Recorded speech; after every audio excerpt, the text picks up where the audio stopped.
नमस्कार, आप सभी का स्वागत है भारत 24 पर। मैं हूं आपके साथ पूर्णिमा मिश्रा। वक्त है दहाड़ का। वक्फ कानून को लेकर सियासी गदर है, थमने का नाम नहीं ले रहा। विरोध में मुस्लिम धड़े बटे हुए नजर आते हैं तो मुर्शिदाबाद जैसे इलाकों में हिंसा, आगजनी और तोड़फोड़ कर आक्रोश दिखता है। जबकि कई ऐसे मुस्लिम संगठन और मुस्लिम नेता हैं जो कि वक्फ कानून के खिलाफ सुप्रीम कोर्ट पहुंच चुके हैं। केंद्र सरकार ने भी एक कैविएट दाखिल कर यह सुनिश्चित कर दिया कि उसका पक्ष भी सुना जाए। यानी कि संसद में जो वक्फ को लेकर संग्राम सुनाई दिया, उस पर अब देश की सर्वोच्च अदालत में फैसला होने वाला है। वहीं पश्चिम बंगाल की सीएम ममता बनर्जी ने ऐलान कर दिया कि वो अपने राज्य में कानून को लागू नहीं होने देंगी। और पंजाब एक ऐसा राज्य है जिसके सभी के सभी 13 सांसद वक्फ कानून के विरोध में खड़े हो गए हैं। तो क्या वक्फ के खिलाफ सियासी गोलबंदी विरोध की चिंगारी को भड़का रही है या फिर वोट बैंक की सियासत का खेल खेला जा रहा है? क्योंकि प्रधानमंत्री मोदी ने कांग्रेस पर आरोप लगाया कि 2013 में वक्फ संशोधन इसीलिए किया गया क्योंकि तुष्टीकरण की सियासत करनी थी और हमारी सरकार ने लोगों के अधिकारों का ख्याल रखकर अच्छा कानून बनाया। तो फिर सवाल यह कि विरोध में उठ रही आवाज क्या सियासी साजिश की आग को भड़का रही है? पहले आई प्रतिक्रिया आपको सुनवाएंगे और फिर दहाड़ की चर्चा में बढ़ेंगे आप। वक्फ बिल फ्रीडम ऑफ रिलीजन पर आक्रमण है, कॉन्स्टिट्यूशन पर आक्रमण है। ऑर्गेनाइजर में लिखते हैं कि अब जो क्रिश्चियन कम्युनिटी है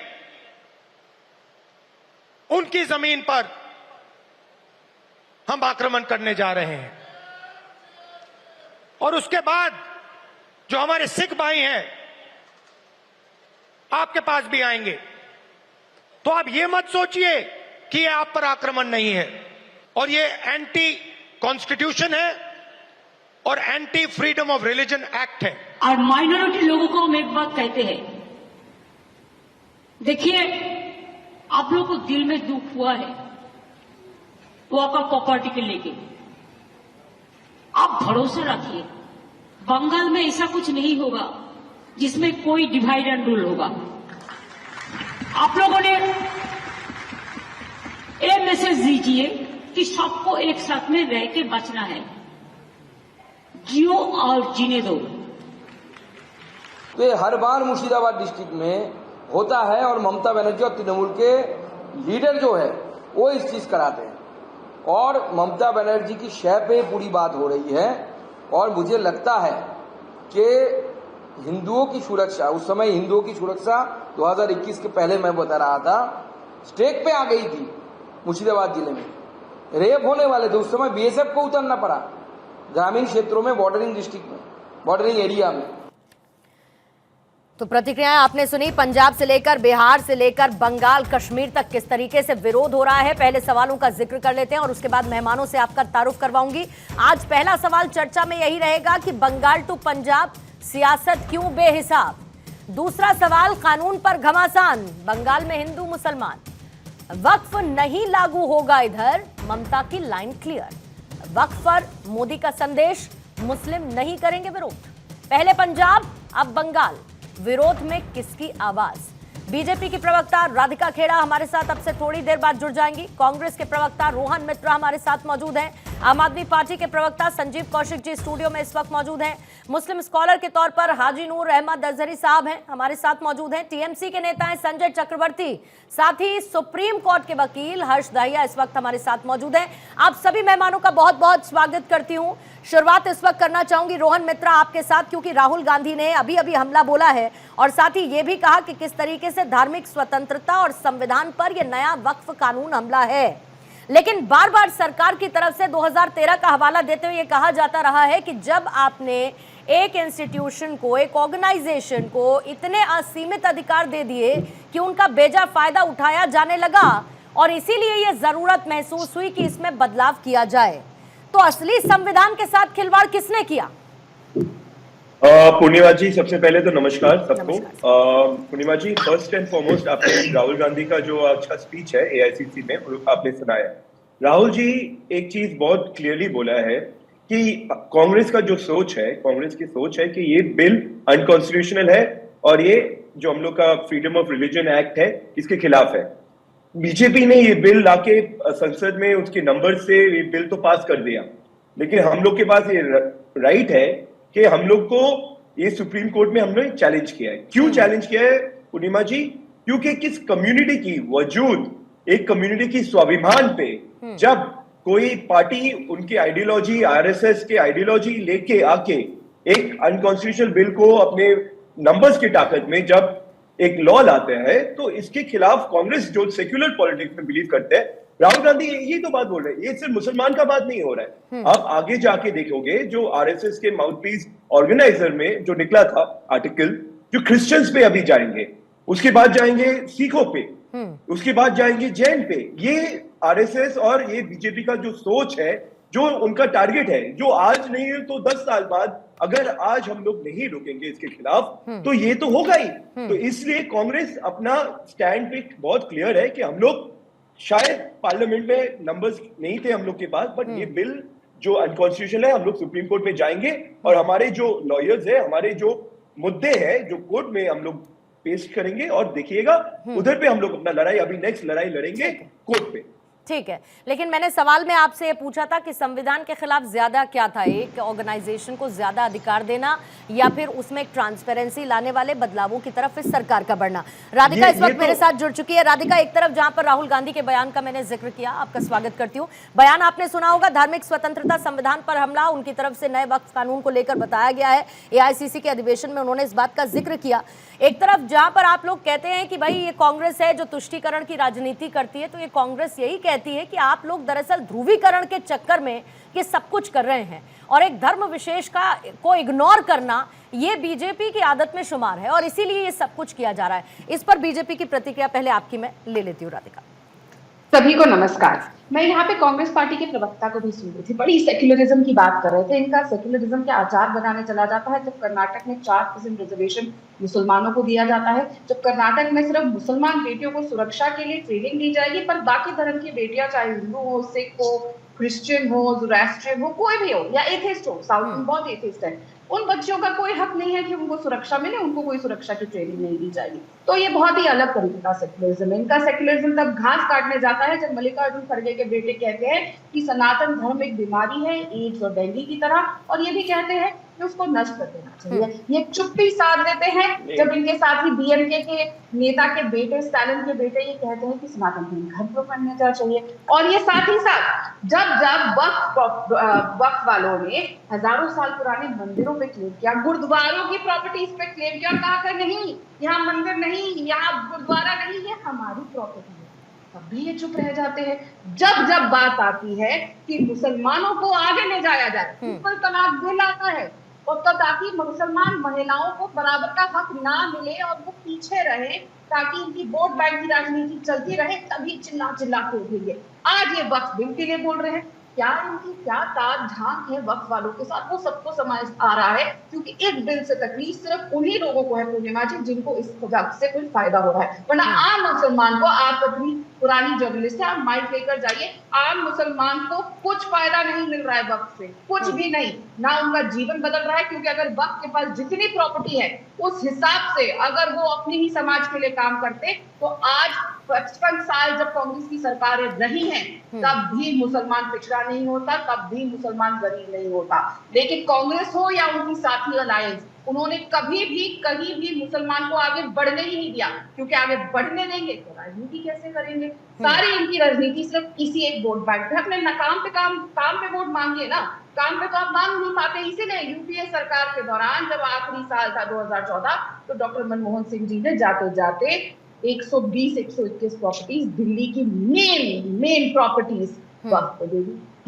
चुनाव आ रहे थे तो सोचा कि इस बार तो मेरे काम को कुछ वोट मिलेगा नहीं, तो एक बार फिर अपना अपीसमेंट कार्ड फेंके। और इसी कारण जब चर्चा हो रही थी सदन में तो प्रियंका वाड्रा वहां से मिसिंग थी, और इसी कारण ना गांधी परिवार में से सोनिया गांधी जी बोली, ना राहुल गांधी बोले, ना प्रियंका वाड्रा एक शब्द बोले, वरना तो ये कहते जी हमें तो सरकार बोलने नहीं देती, संसद में हमें बोलने ही नहीं देती, हम बोलना चाहते।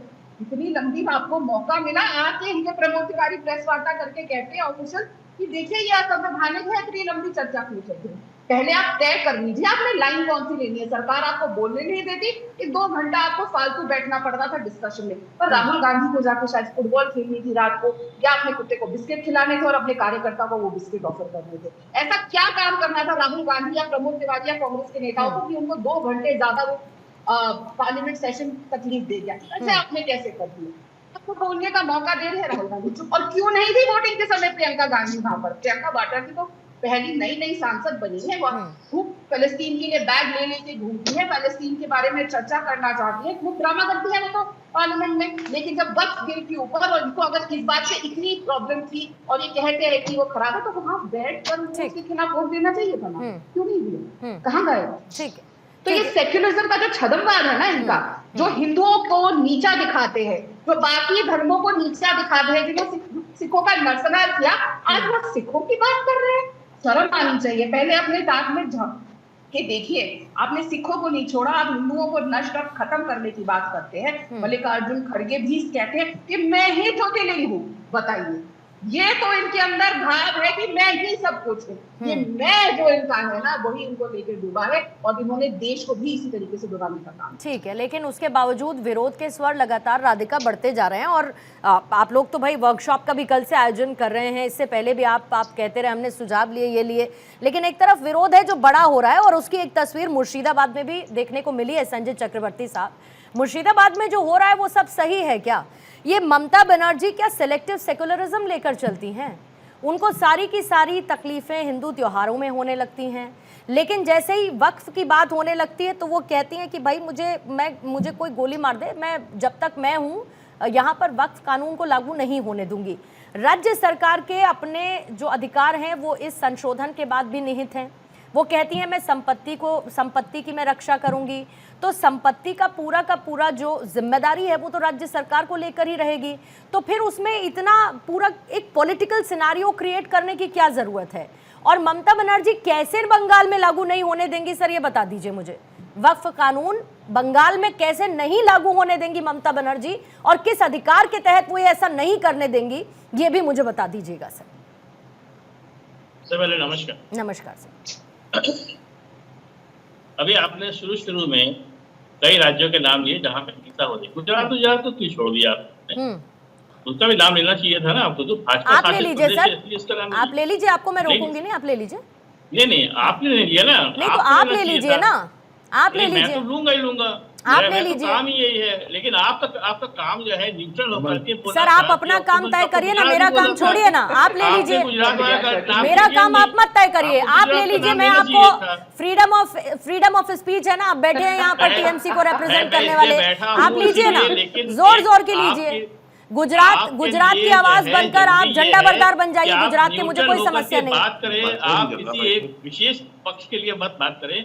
ये एक और आप बेवजह का ड्रामा ना करें संजय चक्रवर्ती, बेवजह का ड्रामा ना करें, समय की बर्बादी ना करें, समय की बर्बादी ना करें, वाजिब बहस करें, तथ्यों पर बहस करें। मुझे ये बताइए कि ममता बनर्जी कैसे बंगाल में वक्फ कानून को लागू नहीं होने देंगी, ये बताइए आप मुझे। नाम दिया होता तो मुझे अरे सर मुझे बताइए ना, आप गुजरात में किसकी सरकार है? गुजरात में किसकी सरकार है बताइए? बीजेपी की सरकार है। उसने मना किया कि हम वक्फ कानून को लागू नहीं करेंगे? उसने मना किया क्या? आपने नाम नहीं लिया, मना किया, मुझे ये बताइए। मेरा विरोध ममता बनर्जी ने मना किया। अरे सर आपका विरोध रखिए ना अपने पास, मैं पूछ रही हूँ कि बंगाल में कैसे नहीं लागू करने देंगी ममता बनर्जी, आधार बताइए मुझे। जिस तरीके से हम लोगों ने सीए को हम लोगों ने कहा था हमने लागू करने देंगे, उसी तरीके से हम कहते हैं कि वक्फ बोर्ड को भी हमने लागू करने देंगे। बाकी कैसे नहीं लागू करने देंगे ये विधानसभा में देखना जाएगा कि किस तरीके से नहीं करेंगे। असल बात क्या है कि दिक्कत यह है बीजेपी जो अभी देखा होगा, जस्ट वक्फ बोर्ड लागू करने के बाद गैस के दाम, पेट्रोल के दाम, डीजल, जबकि पेट्रोल और डीजल के दाम इस समय लोएस्ट जो है प्राइस में आ चुका है इंटरनेशनल मार्केट में, लेकिन हमारे यहाँ पे दाम बढ़ गया। वो क्यों दाम बढ़ गया? दाम इसलिए बढ़ गया क्योंकि आगे चल करके चुनाव होने वाले हैं बिहार में, बंगाल में जो चुनाव होने वाले हैं, उन चुनाव में इस पैसे को कैसे इकट्ठा किया जाए, इसीलिए जो है ये दाम बढ़ गया। आपके बंगाल में पेट्रोल डीजल के दाम सरकार ने, केंद्र सरकार ने बढ़ा दिए क्या सर? हाँ जी, आपके बंगाल में बढ़ा दिए क्या केंद्र सरकार ने पेट्रोल डीजल के दाम?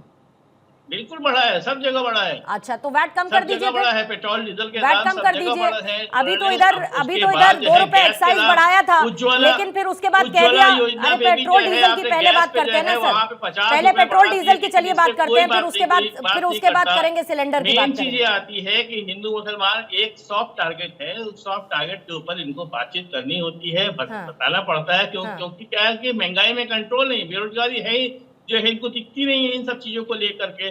तो सबसे बड़ी चीज, जो पार्टी जिसके एक सांसद, एक मंत्री, एक एमएलए मुस्लिम नहीं है, वो मुस्लिमों की बात करती है। मजेदार बात यह है क्योंकि वो एक सॉफ्ट टारगेट है जिससे एक दोनों धर्मों को लड़ाया जा सके।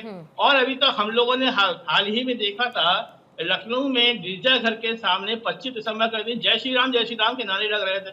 भाई क्यों भाई, क्रिश्चियन को अपने हिसाब से काम करने दो, कोई मंदिर में आकर के आपको इस तरीके से डिस्टर्ब करे तो क्या चलेगा नहीं? हमारे मंदिर में अगर कोई आता है, कोई इस तरीके से अगर नारे लगाता है, तो क्या हम लोग को डिस्टर्बेंस नहीं होगा?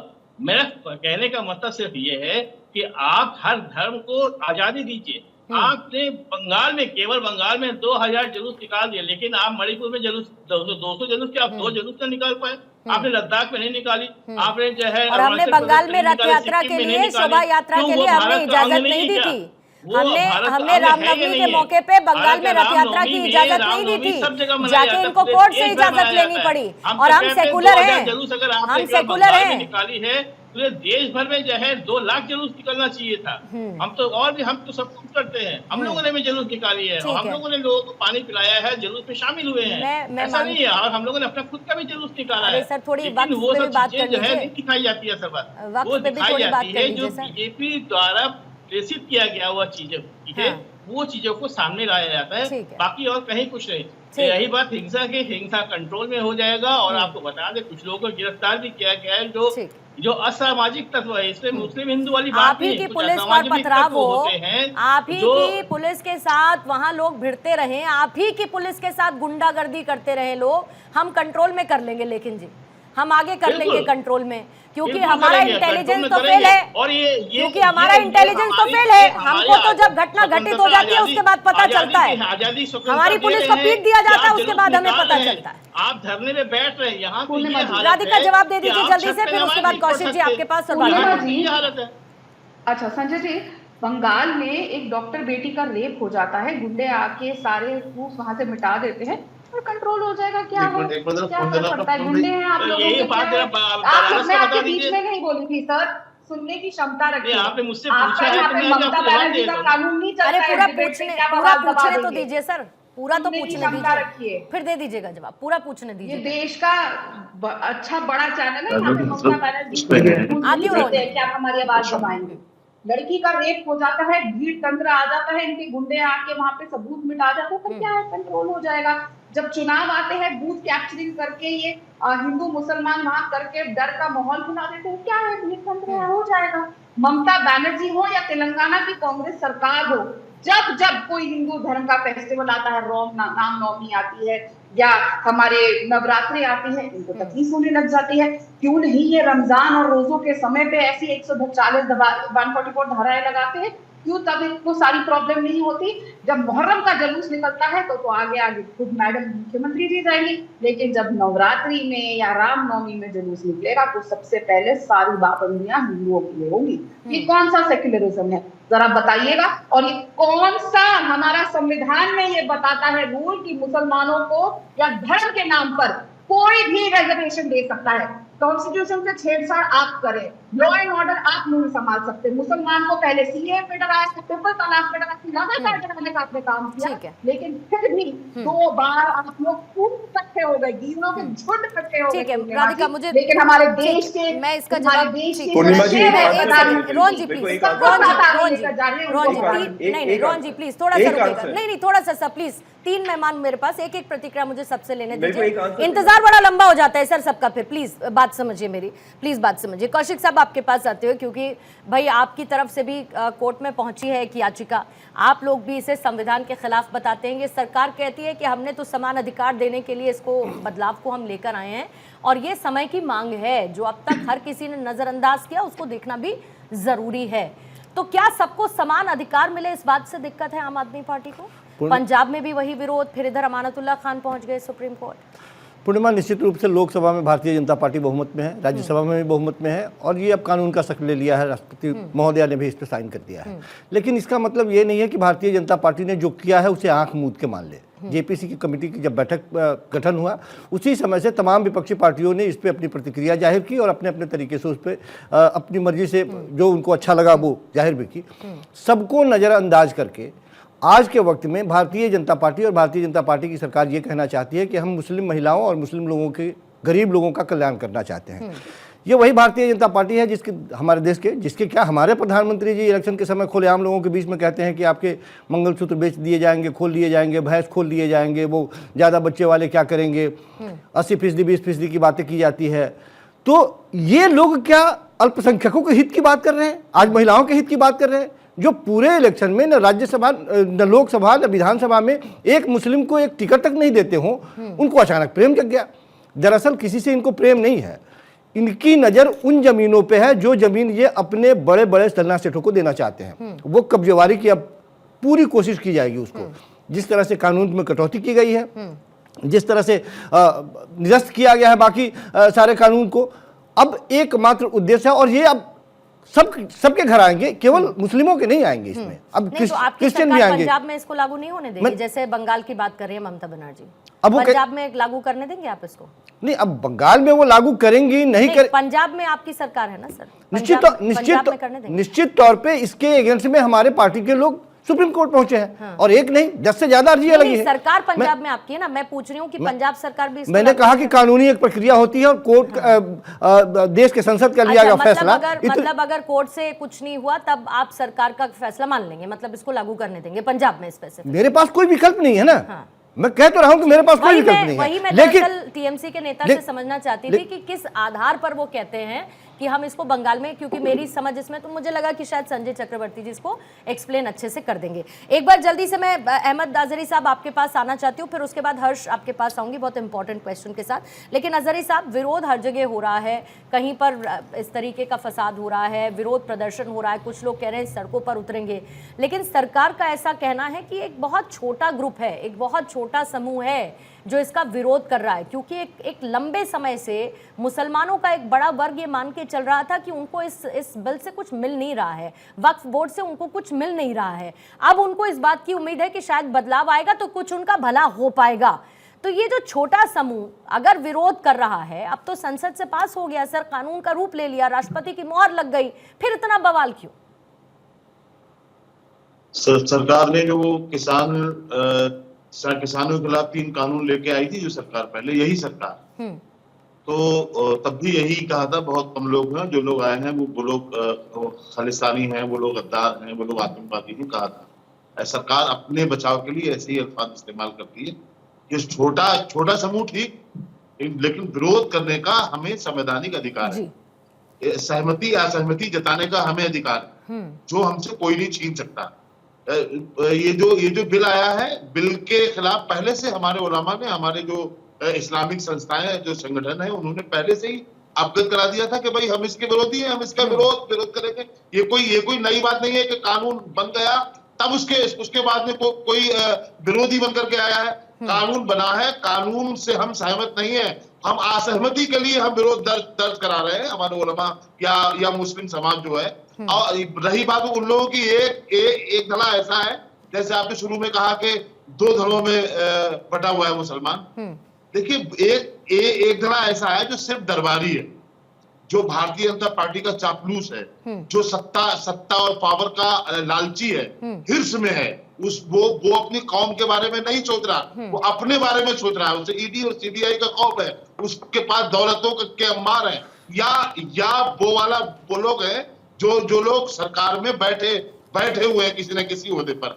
तो मैं ये कहूंगा कि ये सरकार का सिर्फ प्रवक्ता है। दूसरी बात ये है, जो सरकार हमें छतों पर नमाज पढ़ने की इजाजत ना दे, उसे अपराध की श्रेणी में लाने की कोशिश करे। जो सरकार अगर कोई मस्जिद में नमाज पढ़ रहा है और मस्जिद भर जाती है, अगर सड़क पे 2 मिनट के लिए, 5 मिनट के लिए, अगर मोहल्लों की सड़कों पे, आम से वो वाली सड़कें नहीं जो हाईवे हैं, अगर हम किसी गली की मुस्लिम एरियाज में अगर हम वहां पर दो लोग नमाज पढ़ने तो उन पर एफआईआर कर दे, वो सरकार हमारा भला कहाँ से कर सकती है? आपने जिस टॉलरेंस लेवल की आपने बात की, फिर मुझे वो इनटॉलरेंस लेवल भी याद आ गया चैंपियंस ट्रॉफी में मऊ में जब मस्जिद के बाहर से एक ग्रुप गुजर रहा था सेलिब्रेट करते हुए, तो कैसे पत्थरबाजी होने लगी, बम फेंके जाने लगे। मुझे वो इंटॉलरेंस भी खैर याद आ गया।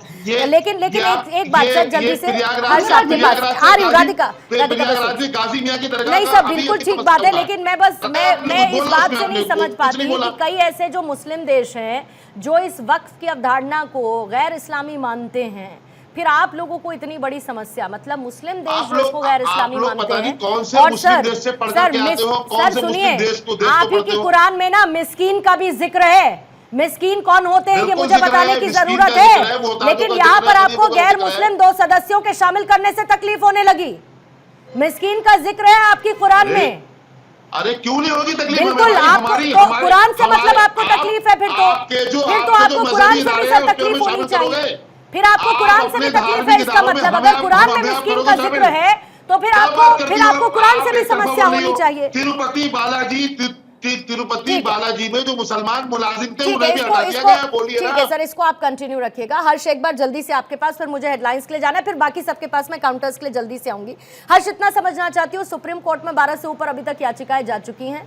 हालांकि इससे पहले सीए को लेकर हमने देखा 100 से ऊपर शायद याचिका, आप उसको ज्यादा बेहतर तरीके से बता पाएंगे, और भी ऐसे कई कानून रहे जिनको लेकर कई याचिकाएं पहुंची। लेकिन जब ये कहते हैं कि धार्मिक स्वतंत्रता पर यह हमला है, ये संविधान के खिलाफ है, उन याचिकाओं का आधार क्या है जो सुप्रीम कोर्ट में है? कब तक एक्सपेक्ट करें सुप्रीम कोर्ट इसे लेकर सुनवाई करने वाली है? हर्ष पूर्णिमा जी, मैं अपने एक्सपीरियंस से बताऊं तो मैं एक ही लाइन में ये क्लियर कर देना चाहूंगा कि इन याचिकाओं से कुछ नहीं होने वाला। मैं अभी इस डिबेट में भी और बाकी सारे जितने डिबेट्स में मैं पार्ट बना हूं या जो मैंने टीवी पे डिबेट्स देखे हैं, मैं ये समझने की कोशिश कर रहा था जो विपक्ष या बाकी दल जो ये कहते हैं कि भाई ये वक्फ अमेंडमेंट एक्ट जो है अनकॉन्स्टिट्यूशनल है, कैसे अनकॉन्स्टिट्यूशनल है? मुझे नहीं लगता अभी तक कोई भी पैनलिस्ट उसका जवाब दे पाया है। बड़े मजे की बात थी, मैंने पहले राहुल गांधी को सुना, फिर क्या कहते हैं रोहन मित्रा जी को सुना, उन्होंने एक एक्ट की बात करी। उन्होंने कहा कि वक्फ अमेंडमेंट एक्ट, ध्यान से सुनिएगा, Waqf amendment act anti religious anti freedom of religion act है। मैंने देखा ये फ्रीडम ऑफ रिलीजन एक्ट कहां पे है? कोई ऐसा एक्ट एग्जिस्ट नहीं करता। राहुल गांधी खुले मन से बोल रहे हैं anti freedom of religion act, मतलब कोई फ्रीडम ऑफ रिलीजन एक्ट मतलब एग्जिस्ट करना चाहिए। मतलब इन्हें यही नहीं पता कि देश में कौन से एक्ट हैं, ठीक है, किस तरीके की कॉन्स्टिट्यूशन से आपको राइट्स मिलते हैं, और वो उस चीज को अनकॉन्स्टिट्यूशनल। लेकिन धार्मिक स्वतंत्रता का अधिकार तो है ही ना संविधान में। आर्टिकल वो बिल्कुल कॉन्स्टिट्यूशन में आर्टिकल्स में दे रखा है, लेकिन कहीं पे भी ये एक्ट में नहीं है। आप ये देखिए, विपक्ष के नेता होके आप कहते हैं कि फ्रीडम ऑफ रिलीजन एक्ट कोई एग्जिस्ट करता है, मतलब इससे पचकानी बात कुछ हो ही नहीं सकती। दूसरी बात, मैं आपको थोड़ा हिस्टोरिकल उसमें लेके जाऊंगा। 1947 में देश के 3 विभाजन हुए थे, ठीक है, 3 हिस्सों में देश का विभाजन हुआ था। 2 इस्लामिक स्टेट बने और एक क्वासी इस्लामिक स्टेट बना, जिसको आज हम एक सेक्युलर भारत कहते हैं। आप ये बताइए, किसी भी देश में वक्फ एक्ट जैसा, जिसमें एक किसी धार्मिक संगठन को इतने ज्यादा पावर दी जाए, किसी भी देश में एग्जिस्ट नहीं करता। अगर अनकॉन्स्टिट्यूशनल कुछ है तो वो पूरा का पूरा वक्फ बोर्ड और वक्फ को दी हुई ताकतें हैं, वो अनकॉन्स्टिट्यूशनल है। ये कौन सी परिभाषा है? ये कौन सी परिभाषा है भाई? हर्ष भाई, ये कौन सी परिभाषा है? आपने जमीन दी है, जिसने जमीन दी अपने बच्चों के लिए, आने वाली पीढ़ी को जमीन दी, आपको उससे परेशानी है? अरे आप 10 गज जमीन नहीं देना चाहेंगे? आप 10 गज दान में जमीन नहीं देना चाहेंगे? सर दे दी। अब वक्फ विल ऑलवेज रिमेन अ वक्फ, ये सुप्रीम कोर्ट की तरफ से पहले कहा गया है। लेकिन जिसने जमीन दी, पेपर तो है ना सर, बात खत्म। लड़ाई किस बात की है? पेपर है, दिखा देंगे, है वक्फ की जमीन। मैं वही तो कह रहा हूँ कि उसी पेपर है, दिखा देंगे। उसी को तो लिमिटेशन करने की कोशिश की जा रही है ना, उसी को तो लिमिटेड करने की कोशिश की जा रही है। ये बिल्कुल सुप्रीम कोर्ट के वकील हैं, ये ये भारतीय जनता पार्टी के घोषित प्रवक्ता है ये। अच्छा ठीक है सर। जमीन दान किया किसी और ने, उसने अपने आने वाली पीढ़ी के लिए दान दिया। कमाल की बात कर रहे हैं ये। अरे आप जब जमीन देंगे, अपनी जमीन देंगे, उसमें आप हिस्सेदारी और भागीदारी खोजेंगे। जिसने जमीन दिया है अपने आने वाली पीढ़ी के लिए, उससे आप कौन होते हैं? एक एक करके सर, एक एक करके प्लीज सर, एक एक करके। आप सबका काउंटर रेडी है, आप सबका काउंटर रेडी है। आइए वापस चर्चा की तरफ लौटते हैं, क्योंकि समय बहुत सीमित है। राधिका 30 सेकंड का टाइमर रखती हूँ, सबका मुझे एक कमेंट लेके इसको क्लोज करना होगा। राधिका 30 सेकंड। एक बात साफ हो चुकी है कि ना संविधान ना संसद से राहुल गांधी और उनकी कांग्रेस को कुछ लेना देना है। सभी को जो संविधान और संसद में बिल पास हुआ है उसका सम्मान करना चाहिए, लेकिन राहुल गांधी चाहते हैं देश संविधान से नहीं शरिया से चले, और वो साफ देखने को मिल गया है। बिल्कुल सही कहा रविशंकर प्रसाद जी ने कि जब उनके पास मौका था, जो मैं पहले भी कह रही थी, तब क्यों नहीं बोले? ना भाई बोले, ना बहन बोली, ना माता जी बोली, क्यों नहीं बोले? बहुत मौका था, ये सारी बातें रखनी चाहिए थी। आप चुने हुए सांसद है, लीडर ऑफ ऑपोजिशन है और इंडिया अलायंस के सर्वश्रेष्ठ नेता है, आपके हिसाब से तो पूरा गठबंधन चल रहा है, लेकिन तब आप बोलेंगे नहीं। ठीक है रोहन जी 30 सेकंड्स रख रहे हैं। पूर्णिमा जी, राधिका जी का जो बात है और जो बीजेपी जो बोल रहे हैं, first of all Congress party के बहुत सारे लीडर्स उस बिल पे बोले हैं। मैं आपको पहले ही बोला मीडिया, जब मैं ये आपका डिबेट स्टार्ट हो रहा था, कि हम लोग जो बिल पार्लियामेंट में पास हुआ है उसको लेके हम लोग वो बिल पास हो गया है। हम लोग का जो बात करना है हम लोग कोर्ट पे करेंगे। और हर्ष जी जो बोल रहे थे, आज के दिन में जब बांग्लादेश में जब हिंदुओं पे आक्रमण होता है, तब बीजेपी जो लाइन लेते हैं, तो हम लोग उधर पे माइनॉरिटीज के लिए, हिंदू धर्म के लोगों के लिए खड़े हो रहे हैं ना। तो आज इंडिया में जब मुस्लिम के वजूद और उनके स्वाभिमान पे आक्रमण हो रहा है। संजय जी सॉरी सर, बीच में मुझे 30 सेकंड्स के लिए, क्योंकि सबको रखना है। संजय जी जल्दी से 30 सेकंड। अभी राहुल गांधी के बारे में बात हो रही थी और राधिका जी ने बड़ा अच्छा बताया कि संसद में क्यों नहीं बोले, जब बाहर जाकर निकल के बोले तो राहुल क्यों नहीं बोले। तो हम ये पूछना चाहते थे, मणिपुर में प्रधानमंत्री आज तक क्यों नहीं बोले, क्यों जो है टैरिफ पे क्यों नहीं बोलते, महंगाई पे क्यों नहीं बोलते, बेरोजगारी पे क्यों नहीं बोलते, उन सब किनारे क्यों कर देते हैं?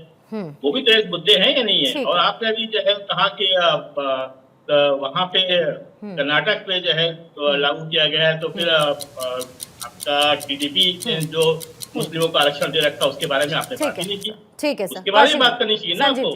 संजीव कौशिक। देखिए पूर्णिमा, देश जो है वो सरिया नहीं संविधान से ही चलेगा, कहने में कोई गुरेज नहीं है, लेकिन जिस तरह से भारतीय जनता पार्टी अल्पसंख्यक और बहुसंख्यक बनाम बना करके अपने राजनीतिक ध्रुवीकरण की कोशिश कर रही है, साफ दिखाई दे रहा है कि वो अपने वोटरों को संतुष्ट करने के लिए या तुष्टिकरण की राजनीति करने के लिए इस तरह के वो खटकर्म कर रही है। लेकिन पूरे हिंदुस्तान की जनता इस बात को समझ रही है कि आपका प्रेम कहाँ है और किससे प्रेम है, आप छलावा मत कीजिए। ठीक है अजहरी साहब 30 सेकंड सर।